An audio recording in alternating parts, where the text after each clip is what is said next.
In this video, I'm going to be comparing NextLab versus TubeLab. I've been trying both of these niche finders for the last few weeks, and in this video I'll share which one I think is best and which one I would buy if I had to pick between them right now.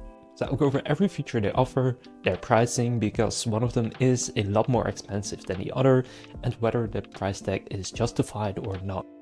So let's just jump straight into it. Right here we have TubeLab and we have NextLab. Now at their core they are super similar. Both of them are YouTube niche finders. But they do have some advantages and some disadvantages. So first I'll go over TubeLab and just give you a quick overview of what it offers. So you have different tabs. You have the recently found and profitable channels, which is something that I actually like a lot, because instead of just looking at new channels that are getting a lot of views, it actually calculates how much money they are probably making, and based on that it shows you them. For example, this one 11.6k. So if we take a look at this channel, you can see by oldest, this one started just 10 months ago, and in the last 30 days it got 40 million views, which is a huge amount, and they don't upload shorts. So this is a great example of a channel, and that's how easy it is with TubeLab. Now you also have recently found and trending channels, so trending looks more at the views, although you can see some of these videos up here still have more views, such as this one. But overall, I would mainly look at the profitable channels if you are looking to find a niche that can make a good amount of money. Then you have the automated niche reports. So this is done by AI, and it basically goes into a niche and creates a report of it, shows some channels in the niche, some video examples, title formulas, working topics, even some specific opportunities in this niche that could get quite a bit of views. Then you also have a competition overview of this niche with similar channels. Right here you can then see how much they are making. Then you have recent and similar outliers, so this niche seems to be kind of UK oriented, which is why it probably has such a high RPM. Now then the final tab we have here is new viral videos from small channels, which again is an interesting category because it shows small channels with viral videos. Then they also have outliers, bookmarks, and under more you will see a bunch more features such as the cloud integration, YouTube monetization checker, N8N automation, and more. But I'll mainly be going over the niche finders since that's probably what most of you are interested in. Then we have NextLab, and NextLab again is similar, but they do have some different features. So by the way, with TubeLab you can also click search by filters here and add all of your own filters.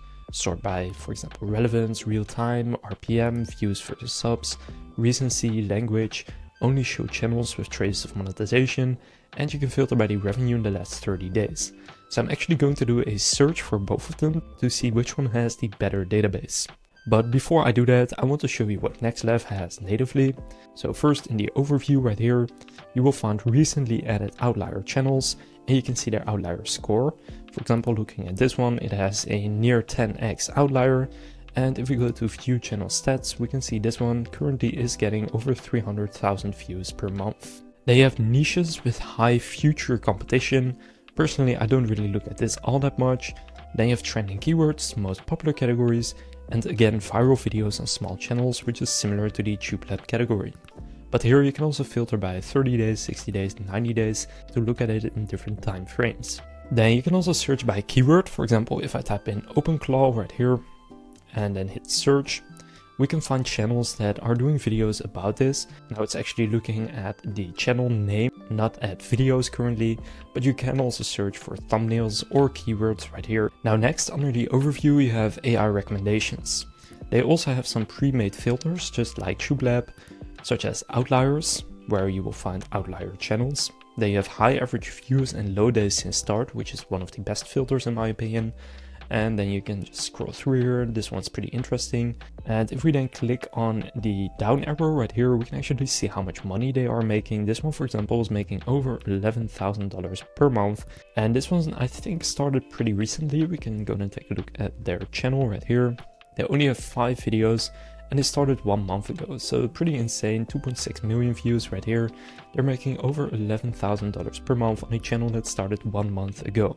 But we can also go by low subscribers and high views, above 50k average video views, viral documentary newcomers, you have new channels, you have high quality channels, and they have some more filters such as medium quality, low quality, etc.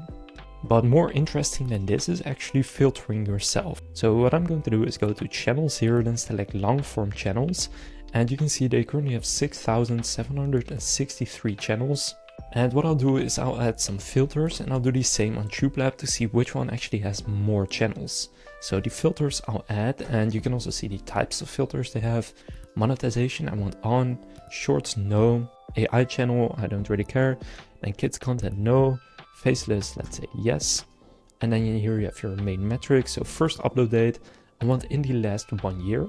And then the only other one that I'm going to add is the monthly revenue, let's say above 8k, so 8k to 97k.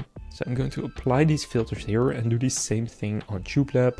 So I'm going to go by recency, year, then only show channels with traces of monetization, revenue 8,000 to 97,000, then only show potentially faceless channels.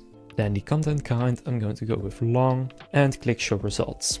So we now have some results on both, and we can see NextLev has 47 results that are showing, matching these filters. So I've been scrolling through the TubeLab ones right here trying to count them, but honestly there is just too many. There are a lot more than with NextLev. But what I do notice is that the types of channels on NextLev are a lot better for actual faceless automation. You can see these are all channels you could actually start doing, whereas these ones are often a bit more random, and I don't think these would be as easy to copy.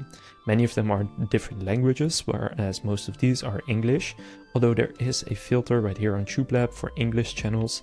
So I'll just try and apply the English language, and that should cut the amount of results down a bit. So yeah, now I'm actually getting a lot better results on TubeLab as well. So I would filter by the language you're actually looking to create channels in. And overall, TubeLab does seem to have a larger database since it is showing more channels. In terms of the types of filters that they offer, both of them are very similar. But overall still, I do think that the quality of channels on NextLab is better than on TubeLab. I feel like it's still easier to find a channel to actually copy or a niche to go into on NextLab than it is on TubeLab. Even though TubeLab does show more results, I just think that the ones on NextLab are of higher quality and they are probably better to copy.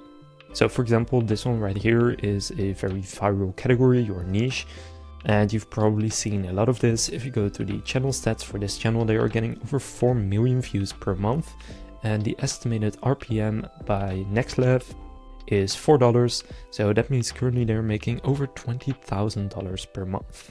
Now NextLev also of course has short form channels, real-time channels, terminated channels. They also have thumbnail searches, where you can upload a thumbnail or describe it and it will show you similar thumbnails. Then you can search by keywords and you can find outlier keywords. If you go by outliers here, for example, Airbus, average views per video, 655,000. So a lot of people are interested in Airbuses for some reason. They have Animal Crossing, you have Boeing, another plane company. So it seems like planes are something that people are quite interested in. Then you also have a channel tracker, and you can get that with the Chrome extension, which I'll also go over in more depth. They have the RPM predictor, and this is coming soon. They're improving this. And you have faceless outliers. Now this tab especially is very helpful for finding videos that you may not otherwise find. So let's say viral videos on small channels right here, and this is a pretty good set of videos to look through. Now if we go filters right here, we can also sort by, let's say, video publish date, and then apply filters, and then it will show more recent videos, for example 4 days ago, 4 days, 4 days. And these are all videos getting a lot of views on small channels. Now there is another very big difference between these two, and that's their pricing. So TubeLab right here starts at 29 euros a month, but with annual billing they get you pretty much 50% off, which is a pretty big deal. Then you also have a team plan for up to 10 members at 100 euros.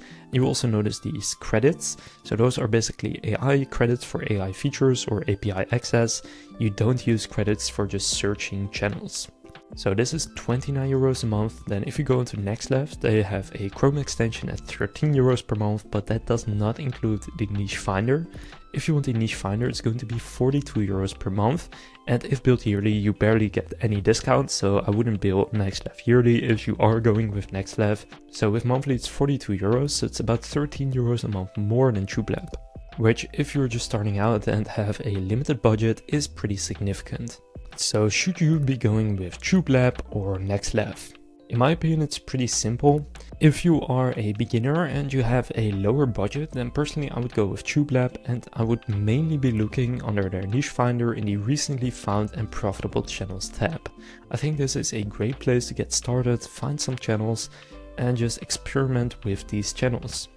But if you are a bit more advanced, you've maybe already made some money from YouTube faceless channels and you're looking for the best overall tool, then in my opinion that is still NextLab. Despite it being more expensive and having very similar features, I just feel like the channels on NextLab are overall of higher quality for especially faceless automation. Whereas with TubeLab it just finds any channel matching your filters. With NextLab I think it's only channels that are actually good to copy. Now, I'll leave links to both of them down in the description, and with NextLab you can actually get 20% off by using the code SoftwareScope. And on NextLab, if you use the link in the description and later use code SoftwareScope, you will get 20% off, so that does make it pretty similarly priced to TubeLab, at least for the first month, so in that case it doesn't matter that much which you're going with price-wise. So that concludes this comparison of TubeLab versus NextLab. If this comparison helped you decide, please consider leaving a like and subscribing to my channel. With that being said, I will see you in the next video.